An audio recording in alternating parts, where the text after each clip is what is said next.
Buen día, estimados alumnos del curso Conociendo las Cartas de San Pablo del Centro Bíblico Católico San Pablo, Perú. El día de hoy vamos a estudiar las cartas, la primera a los tesalonicenses y la carta a Filemón.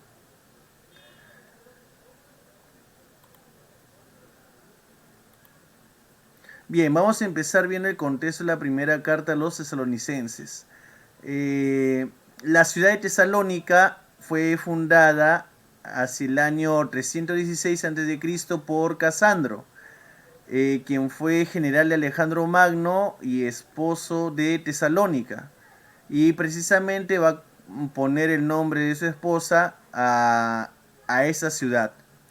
Desde el año 86 a.C. va a estar bajo el dominio de los romanos y ya posteriormente se va a convertir en capital de la provincia romana de Macedonia. Vamos a ubicar el viaje que va a hacer Pablo para llegar a Tesalónica. Hay que tener presente que Pablo empleó obviamente la gran vía, las grandes vías que construyeron los romanos. Una de estas vías es la vía Ignacia, que atraviesa desde Bizancio hasta las costas del mar Adriático.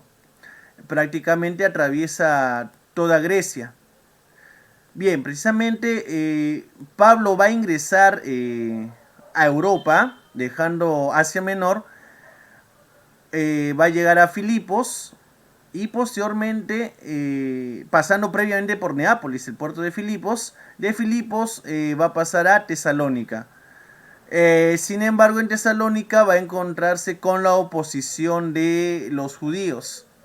Algunos judíos que no estaban de acuerdo, obviamente, con que muchos de sus conversos o simpatizantes o los temerosos de Dios pasaran en masas a los cristianos. Es por ello que Pablo va a dejar Tesalónica después de haber estado... Lucas en hecho dice que está unas 3 semanas o 3 sábados. Algunos biblistas consideran que como mínimo un mes o hasta 5 meses.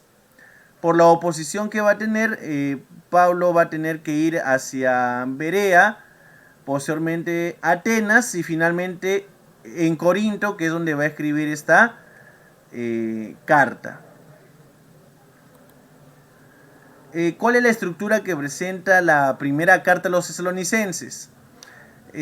Aparte del encabezado, tenemos el exordio, en que Pablo alaba a los tesalonicenses porque cumplen las virtudes teologales, la fe, la esperanza y la caridad, y son modelo para otros fieles de la región, ¿no? Seguidamente, en la primera narración, el capítulo 2, versículos 1 al 12, Pablo defiende su apostolado, dice que no es un sofista, la colecta que hace no es para su provecho personal, sino para la iglesia de Jerusalén, y más bien para evitar esa acusación, Pablo trabaja de la salida del sol hasta su ocaso y actúa como una madre nutricia, como un padre atento y también es justo según el modelo o el perfil de justo según el Antiguo Testamento. En un segundo exordio, Pablo va a comparar la persecución que van a tener los tesalonicenses con la persecución que tenía la iglesia judía respecto de los judíos.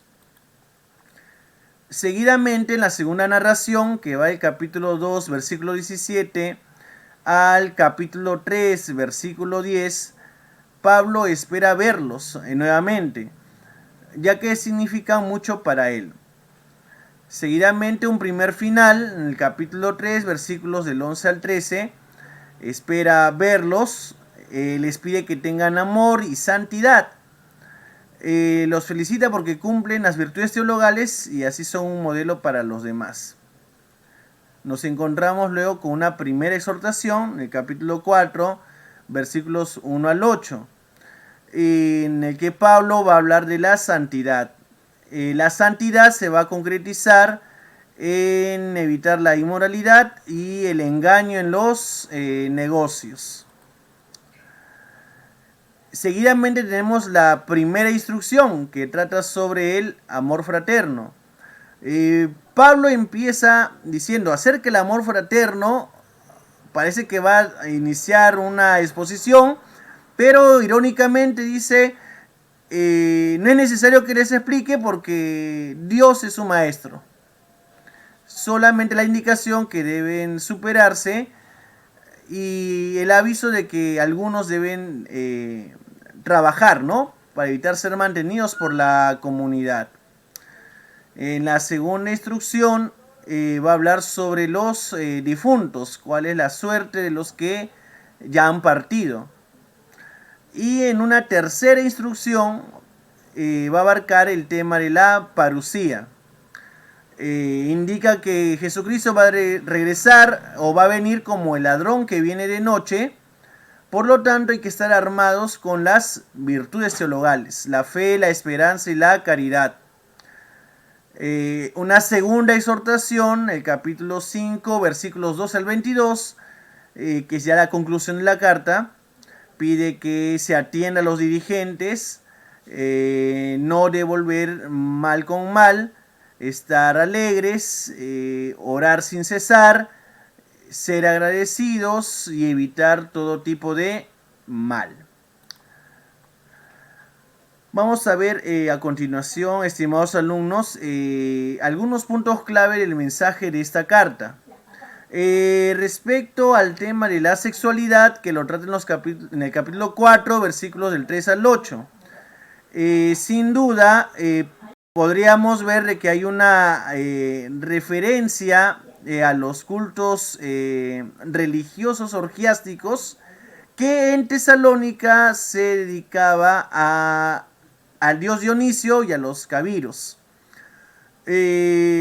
Cuando Pablo indica en el versículo 4 que cada uno de ustedes sepa cómo poseer su propio vaso, hay autores que dicen que se refiere a la esposa que tiene cada uno. Por eso que muchas traducciones no emplean la palabra vaso, sino que traducen libremente indicando que cada uno tenga su propia esposa. A continuación, trata sobre el tema de los sufrimientos que tiene la iglesia de Tesalónica, que están mencionados en el capítulo 1, versículo 6, capítulo 2, versículo 2, versículo 14 y el capítulo 3, versículo 3. ¿Cuáles serían estos sufrimientos que tiene la iglesia de Tesalónica? Hay tres posturas o tres teorías. La primera teoría indica que la iglesia de Tesalónica sufría debido al poderoso culto cívico romano. Tesalónica, por ser capital de la provincia de Macedonia, pues ahí se daba un fuerte culto al César. Sin duda esto ha marcado o habría causado conmoción en la naciente iglesia tesalónica al abandonar el culto estatal, al reconocer que el Kyrios o el Señor no es pues el César, sino Jesucristo. De hecho, Lucas, en Hechos de los Apóstoles, nos dice que en Tesalónica la predicación acerca de Jesús como rey era vista como contraria u opuesta a los decretos del César. Es lo que dice Lucas en el capítulo 17, versículo 7 de Hechos de los Apóstoles.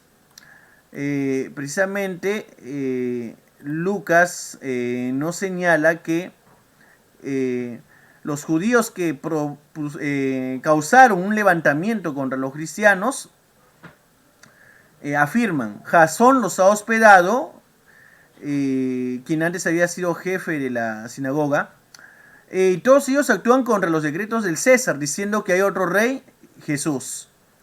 Por eso es que apresaron a Jasón y a muchos otros cristianos y no los dejaron libres si es que no, después de haber pagado una fuerte fianza. Una segunda teoría es de que la iglesia de Tesalónica sufre eh, por los muertos de su comunidad. Es decir, cuando Pablo tiene que dejar Tesalónica para no ser ajusticiado y sentenciado a muerte, por eso es que va al sur de Grecia, ese levantamiento judío se desquitó contra los cristianos. Por lo tanto, algunos cristianos padecieron la muerte.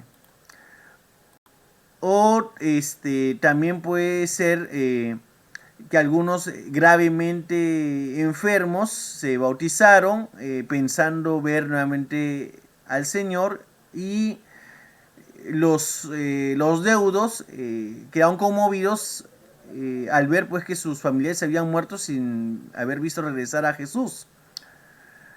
Por eso que Pablo les reconforta que estos mártires van a resucitar. Y la tercera teoría indica que la iglesia de Tesalónica sufre a causa de las calumnias que se pronunciaban contra su fundador, contra Pablo. Se le acusaba a Pablo pues de ser adulador, ser avaro o ser un filósofo cínico itinerante que recorría la región vendiendo su mensaje, o que la colecta que él se había comprometido a hacer para la iglesia de Jerusalén en realidad era un fraude económico. Es lo que Pablo mismo indica en el primer capítulo de la carta a los tesalonicenses, y también en el capítulo 4 va a hablar también sobre esos asuntos comunitarios, ¿no? Concretamente, vamos al capítulo primero, perdón, el capítulo segundo, donde dice, capítulo 2, versículo 5, Dios es testigo y ustedes lo saben que nunca nos dejamos llevar por adulación o avaricia. Y que por eso, el versículo 9, trabajábamos día y noche para no ser una carga para ninguno de ustedes, mientras les anunciábamos el Evangelio de Dios. Por eso que Pablo tiene que defenderse presentándose como una madre nutricia. Dice en el versículo 7 del capítulo 2 que Pablo se comportó afablemente con los tesalonicenses, al igual que una madre cuida a sus hijos con amor. O también se compara como un padre, en el versículo 11. Saben que tuvimos con cada uno de ustedes la misma relación que un padre tiene con sus hijos. Bien, este es respecto al tema de cuáles habrían sido los sufrimientos de la iglesia tesalonicense. Como siguiente punto tenemos el regreso de Cristo. Pablo enseña que no podemos, obviamente sentimos pena por la partida de los difuntos, pero no al modo de los demás que no tienen esperanzas, sin caer en la depresión, obviamente. También nos enseña Pablo que no sabemos la fecha del regreso de Cristo, por lo que hay que estar despiertos y sobrios. Como ya hemos señalado, algunos fieles murieron, ya sea porque llegaron a ser mártires o porque estaban enfermos, gravemente enfermos al bautizarse, y luego murieron. Ahora, notemos que cuando Pablo habla de la venida de nuestro Señor, la descripción que comienza a hacer, por ejemplo, en el capítulo 4, Pablo indica, vamos a ver una traducción más literal como Nácar Colunga o digamos Bober Cantera, que nos dice: no queremos que estén en la ignorancia, hermanos, acerca de los que duermen. todas las Biblias, la mayoría traduce acerca de los difuntos. Lo que pasa es que dormitorio en griego se dice cementerio. Por eso se dice que los muertos están durmiendo, a fin de que no se entristezcan como otros que no tienen esperanza. Porque si creemos que Jesús murió y resucitó, así también Dios a los que murieron por Jesús los llevará consigo. Porque eso les afirmamos conforme a la palabra del Señor. Nosotros los vivos, los supervivientes hasta su advenimiento, no nos adelantaremos a los que durmieron, porque el mismo Señor, con voz de mando, a la voz del arcángel y al son de la trompeta, bajará del cielo y los muertos en Cristo resucitarán primero. Luego nosotros los vivos, los supervivientes, juntamente con ellos, seremos arrebatados sobre las nubes, al aire. Así le encuentro el Señor y así siempre estaremos con Él. Así que consuélense mutuamente con estas palabras. Bien, aunque emplea un lenguaje apocalíptico acá Pablo, Pablo no está tan interesado en dar detalles del regreso de Jesús. Lo que más le preocupa es calmar los desórdenes que hay en la comunidad que él ha fundado. Por eso termina el versículo 18, consuélense mutuamente con estas palabras. Además, lo más importante es que los vivos o los muertos ya están con Cristo. Es lo que indica en el versículo 17. Los vivos, juntamente con los muertos, seremos arrebatados sobre las nubes para el encuentro del Señor y así seremos con el Señor. Entonces lo importante es que tanto los vivos, estemos vivos o estemos muertos, ya pertenecemos al Señor. Y lo que le pasó a Jesús, que murió y resucitó, es garantía que eso también va a suceder con los fieles tesalonicenses que murieron con Cristo en el bautismo y que por lo tanto también van a resucitar. Ahora bien, Pablo emplea una palabra técnica, si podemos decirlo así, que se refiere a la parusía. La palabra parusía significa presencia. En tiempos, en el contexto greco-romano, designaba esa palabra la llegada solemne del emperador o del César a un determinado lugar. Pablo pues imagina que Cristo va a llegar al igual que el César, o más que el César, en esta solemne llegada del soberano Jesús desde el cielo para encontrarse con su comunidad cristiana. Otros términos que emplea Pablo también son, por ejemplo, apocalipsis o revelación. En 1 Corintios capítulo 1, versículo 7. Epifanía, que significa manifestación de un Dios, como en la segunda carta de los Tesalonicenses, capítulo 2, versículo 8, y la frase día del Señor, que le emplea en el capítulo 5, versículo 2 de la carta que estamos estudiando. Ese es el tema más importante de los que trata Pablo en su primera carta, porque esa es la primera carta y por lo tanto el primer libro del Nuevo Testamento en ser escrito. Sus consejos de orar siempre, de estar alegres, de no devolver mal por mal, fueron tomados también por algunos escritores antioquenos que, siguiendo esta habilidad literaria de Pablo de animar a la comunidad, van a desarrollar lo que se llama también la psicogogía, es decir, el arte de conducir el alma, en este caso el alma de los oyentes. Bien, hermanos,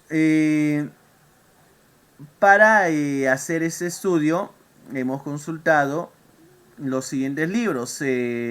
Clásico libro de introducción al Nuevo Testamento, el del padre Raymond Brown, también el padre Jordi Sánchez, Escritos Paulinos, y el de lectura fácil y didáctica, el de Gerd Theissen, el Nuevo Testamento.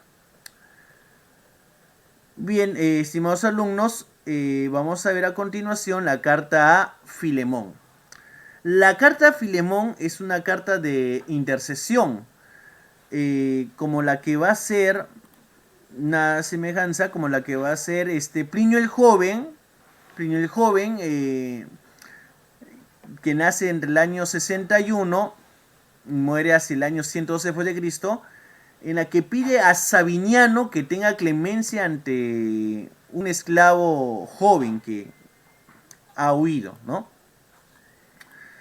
Ahora bien, la sociedad romana era muy estratificada. Tenemos los administradores de la provincia política. Luego tenemos la clase local privilegiada, ya sea por herencia o por fortuna. Seguidamente los pequeños terratenientes, comerciantes y artesanos. Luego los libertos, que son emancipados por sus dueños o porque ellos mismos compraron su libertad. Y finalmente los esclavos. ¿Cómo una persona se convertía en esclavo? De diversas formas. Por ejemplo, eran prisioneros de guerra, o eran personas que desgraciadamente fueron raptadas por traficantes de esclavos, o eran deudores, o por último eran hijos de esclavos. Ahora bien, al parecer Filemón, que es el destinatario de esta carta, era un cristiano acomodado, acaudalado, rico, esposo de Acfia y padre de Arquipo. Y bueno, en esta carta pues Pablo intercede por Onésimo, que había huido, y buscó la mediación de Pablo.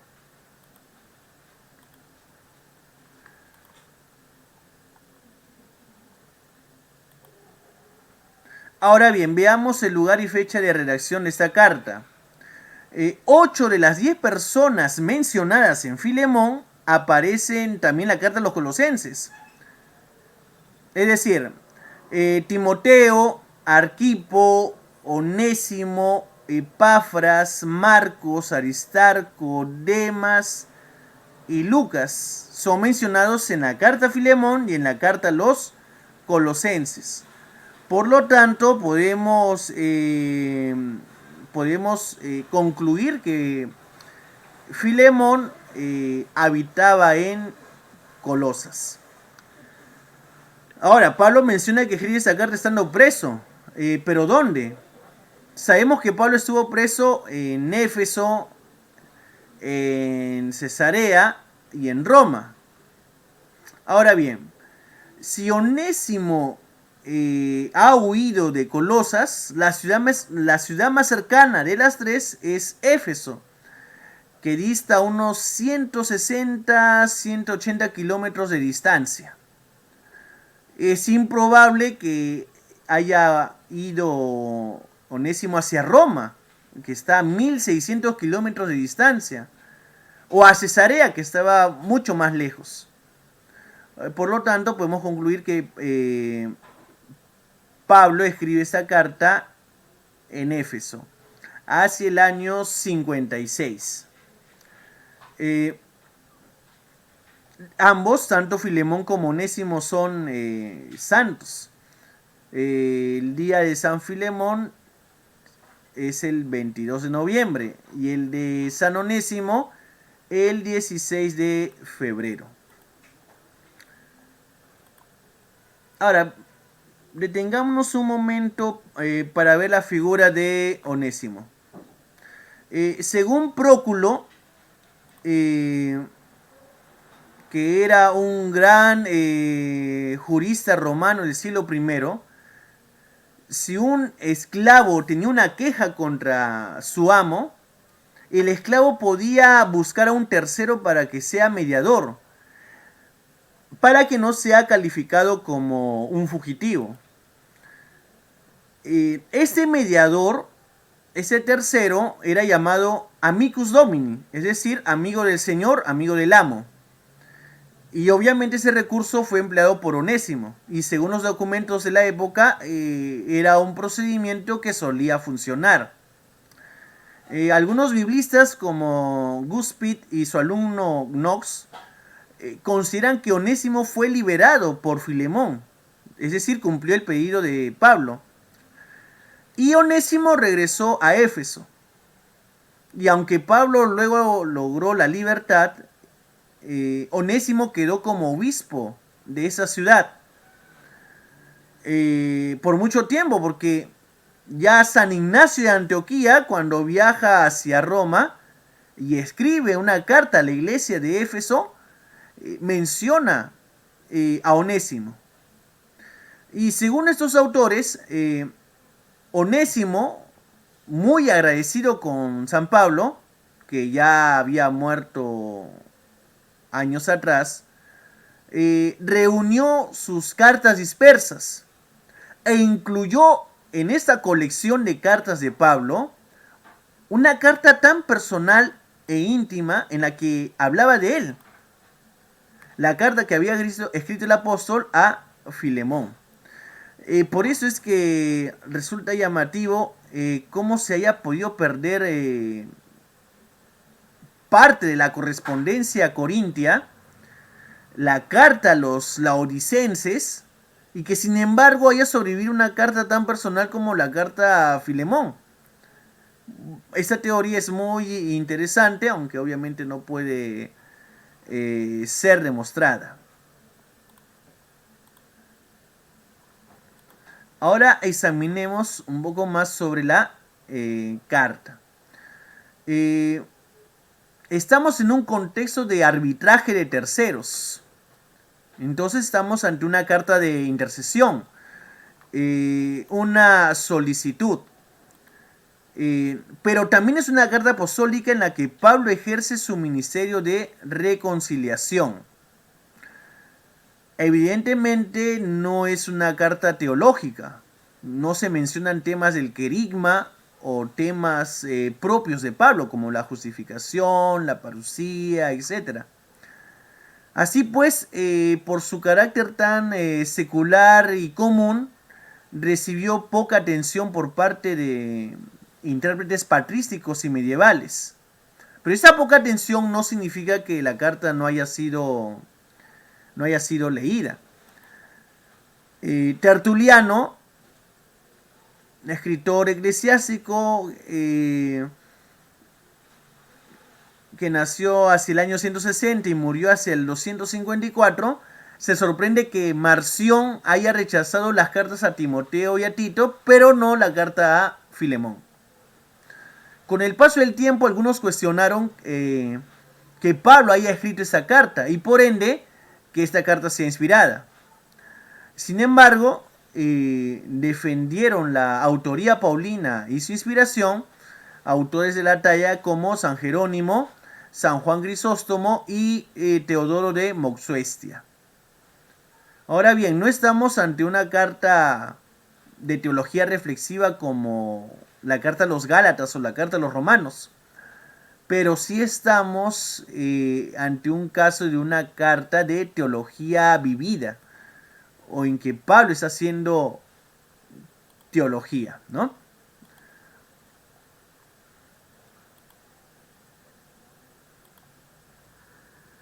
Veamos a continuación, estimados alumnos, el mensaje de esta carta.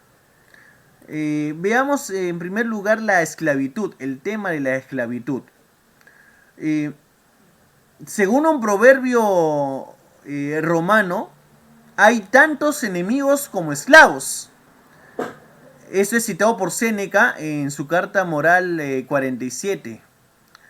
Ahora, obviamente Onésimo sabía del oprobio con el que se trataba a los esclavos en el mundo romano. Incluso Aristóteles, el filósofo Aristóteles en su libro La Política, define al esclavo como un pedazo de propiedad con alma. Ciertamente que hubo amos que dieron un trato humano a sus esclavos, pero también ha habido casos de trato humillante. Y es que la esclavitud per se es cruel, incluso en las mejores circunstancias. Pero por otro lado tenemos autores judíos y paganos que rechazan la esclavitud. Por ejemplo, Flavio Josefo y Filón de Alejandría, escritores judíos, mencionan que los esenios rechazaban la esclavitud, no tenían esclavos, aunque sí son mencionados en los escritos de Qumrán. Y los juristas romanos Florentino, de fines del siglo II, y el gran Ulpiano, del siglo III, después de Cristo, reconocen que la esclavitud es una violación a la ley natural, puesto que todos los hombres son iguales. Un texto bíblico del Antiguo Testamento, Deuteronomio 23, versículos 15 al 16, prohíbe extraditar a los esclavos que han pedido asilo en Israel. Pero como Onésimo ni Filemón habrían sido judíos, Pablo no recurre a este texto para fundamentar su pedido. Ciertamente que para Pablo en Cristo ya no hay esclavo ni libre, como dice en Gálatas 3:28. Todos los seres humanos valen lo mismo. La única esclavitud, entre comillas, por decirlo así, que subsiste al cambio de los eones, es la esclavitud para con Cristo. Así entonces, si un esclavo es llamado a la fe, la esclavitud ya no es tan esencial. Por eso Pablo va a decir a los Corintios, en la primera carta, capítulo 7, versículos 21 al 24, permanezca cada cual en el estado en el que estaba al ser llamado a la fe. Con todo, Pablo está incitando a un propietario cristiano de esclavos a que desafíe las convenciones sociales. Tiene que perdonar a un siervo fugitivo. Debe rechazar una compensación monetaria. Debe emancipar al esclavo. Y lo más importante, debe tratarlo como cristiano, como hermano.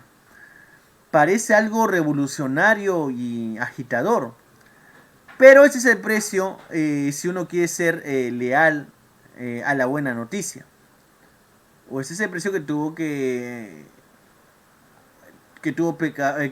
pagar Filemón, si se consideraba un cristiano como tal. Así pues, tratar como hermano al esclavo era más que liberarlo, en cierta forma.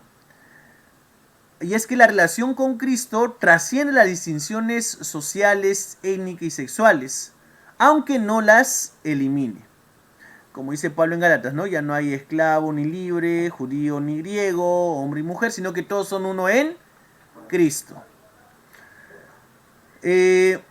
Nuevamente Séneca, en su carta moral 47, pide que se dé un trato humano a los esclavos, pero evaluando la moral del amo y la del esclavo.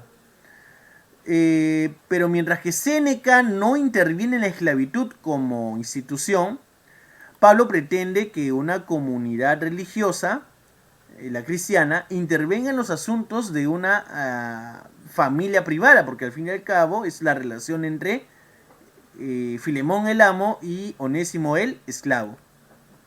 Sin embargo, Pablo convierte esta situación en un problema comunitario, un problema eclesial. Con el paso de los siglos, algunos han pensado que como Pablo no condenaba la esclavitud, entonces la esclavitud no era mala en sí misma. Pero no hay que olvidar que Pablo está escribiendo considerando que la parucía iba a ser inmediata, pensando que Cristo iba a regresar pronto. Por lo tanto, no puede justificarse la esclavitud por el hecho de que Pablo no la rechace explícitamente. Hay que ver el contexto en el cual él está escribiendo esta carta. Como segundo tema tenemos el tema de la autoridad. Frecuentemente se invoca la autoridad para resolver problemas comunitarios, problemas eclesiales, ¿no? Pablo es consciente que tiene esa autoridad, pero Pablo prefiere persuadir, porque el amor debe ser voluntario, no obligado, no impuesto. Jesucristo también en el Evangelio, en Mateo, o cuyas palabras son recogidas por Mateo, también recomienda la persuasión. Hay que corregir al hermano a solas, luego con testigos y finalmente a la comunidad.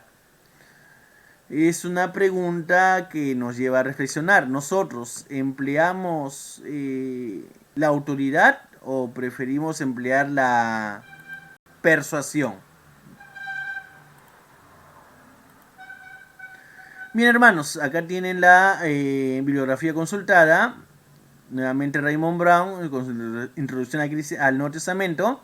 J.R. Tyson, el Nuevo Testamento, Historia de Literatura y Religión. Y Carl Holliday, una introducción crítica al Nuevo Testamento.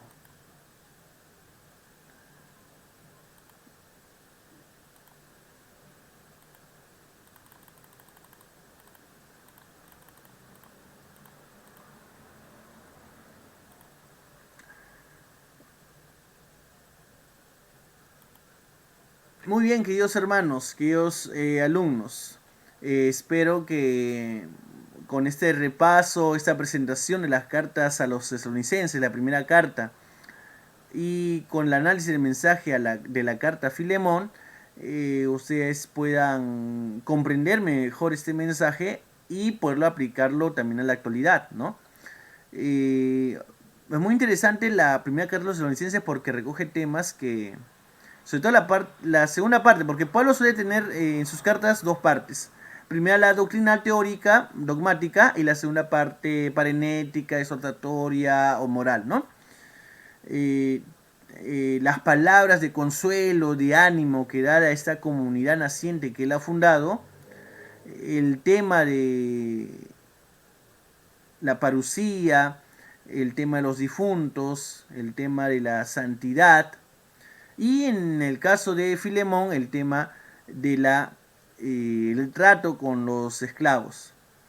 En la actualidad también podríamos reflexionar nosotros qué trato damos, por ejemplo, si es el caso en nuestra casa o en el trabajo, al personal de servicio.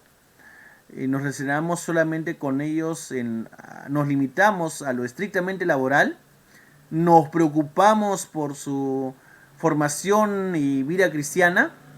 Son preguntas con las cuales podemos actualizar el mensaje de esas dos cartas. Muy bien, estimados hermanos, ánimo a seguir estudiando, leyendo las cartas de Pablo, y en un próximo video continuaremos estudiando el mensaje de las siguientes cartas. Muchas gracias por su participación. Me encomiendo a sus oraciones. Soy el profesor Víctor Candela. Muchas gracias.